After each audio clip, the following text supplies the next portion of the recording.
नमस्कार समाज टिके ध्यान दियंतु मनीष जेतेबेले जहा चाहिछि सिए ताहा करि पारिछि। एहार कारण कौन? तार अंतर्निहित क्षमता।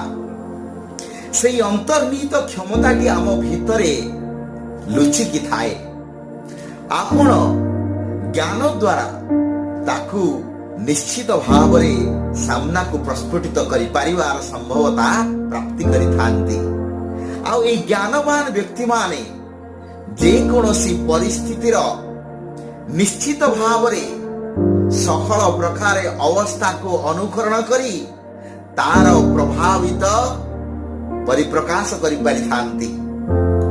जेतेबेले भी समाज रे किछि भी अभाव परिलक्षित हुए ज्ञानीवान पुरुष माने ताहार निश्चित भाव विकल्प बाहर करिसेंती।